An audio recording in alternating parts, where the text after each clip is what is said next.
Excel is intended to be used to calculate and analyze numerical information such as household budgets, company finances, inventory, and more. To do this, you need to understand formulas. In Lesson 5, we cover simple formulas that we have one mathematical operation, such as 2 plus 2. In this lesson, we'll discuss complex formulas that use multiple mathematical operators and that use absolute and relative references. This lesson may take you back to high school math because in Excel, there are certain math rules that you have to follow for formulas to work. The order of mathematical operations is very, very important. If you enter a formula that contains several operations, like addition, subtraction, multiplication, and division, Excel knows to work these operations in a specific order. First in that order is parentheses. Operations that are enclosed in parentheses are completed first. Next we have exponents. Calculations that involve exponents, such as 2 to the second power, are completed next.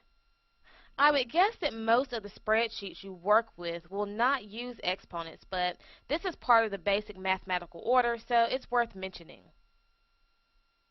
The next steps in the order are multiplication and division. These two operations are considered to be equal or at the same level. This means that if you have a formula with both a multiplication and a division sign, Excel will read the formula from left to right and perform whichever operation comes first. And finally, we have addition and subtraction. These two operations are considered equal, like multiplication and division, so Excel will read the formula from left to right and perform whichever operation comes first. A mnemonic that can help you remember this is, "Please excuse my dear Aunt Sally." I actually remember this from my 9th grade math class. It stands for parentheses, exponents, multiplication, division, addition, and subtraction. Like I said before, you probably won't have to deal with exponents, but it will help you remember the order of operations. Now, let's take a look at how the order of operations will affect your Excel formulas. Let's write a formula with two operations. As always, we start our formulas with an equal sign. Now, Excel will follow the order of operations and will multiply two numbers and then add. So 3 times 2 equals 6, and 3 plus 6 equals 9. So I'll just click enter and see. Yes, the answer is 9. Now, what if I want Excel to add 3 plus 3 together before multiplying? Let's retype the formula and add parentheses around 3 plus 3. Following the order of operations, Excel will add the numbers in parentheses first, so we can have 3 plus 3 equals 6, and then multiply the number times 2 to equal 12. Let's check. And we can see that Excel followed the order of operations. Before moving on, let's take a look at some formulas to make sure you really understand the order of operations, which Excel uses to calculate answers. You really do have to understand this so that you can write formulas correctly. We will multiply 4 times 2 before performing the division operation because the multiplication sign comes before the division sign. The answer is 2. What about this one?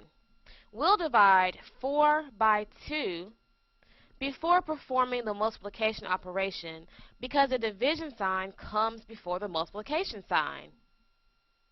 The answer is 8. Now let's add parentheses and see how that changes the problem. We'll need to perform the operation in parentheses, 2 times 4, first, and divide 4 by this result. The answer is 0.5. What about this one? Multiply 2 times 4 before performing the subtraction operation because the multiplication sign is of a higher order than the subtraction sign. The answer is -4. Now that we've covered the order of operations and written a few formulas, let's see how it works in a spreadsheet using cell references instead of numbers. A cell reference, or cell address, is the name of the cell based on its location. This cell is where column G and row 6 intersect, so the cell reference or cell address is G6.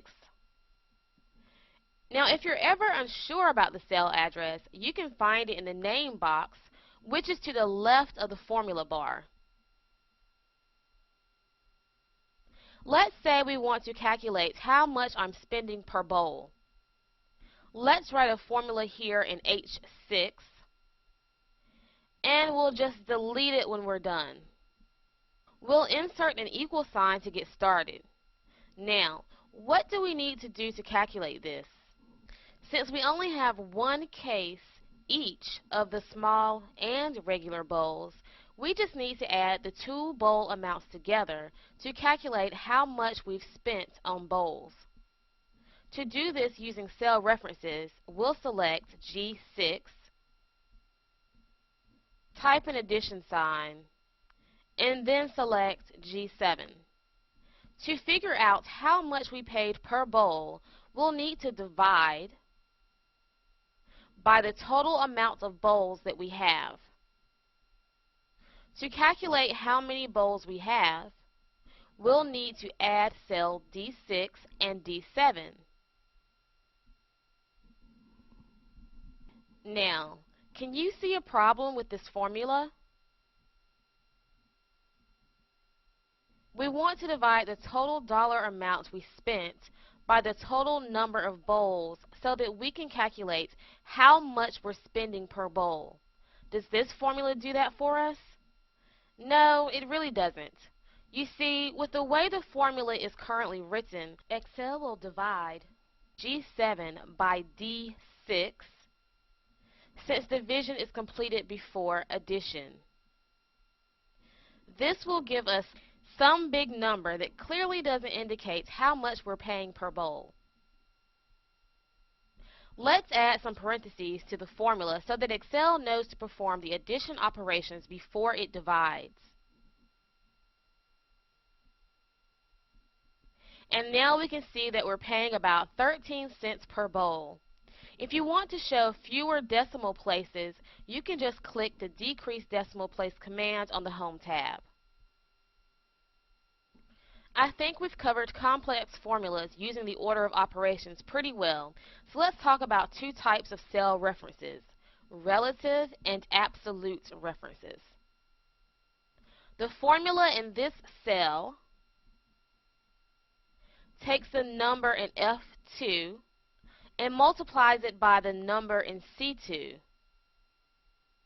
But what the Excel program sees when it reads this formula is that it should multiply the value that appears in one cell to the left by the value that appears in 4 cells to the left from where the formula appears.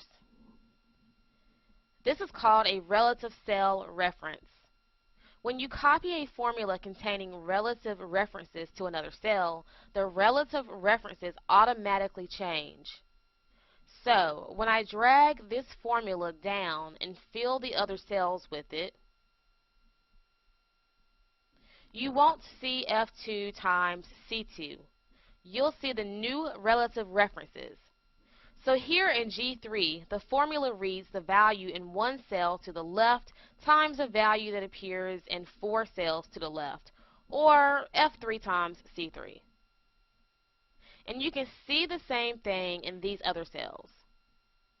The other type of reference is called an absolute cell reference.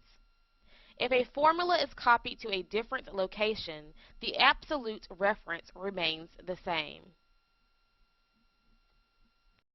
An absolute reference is designated in the formula by the addition of a $sign.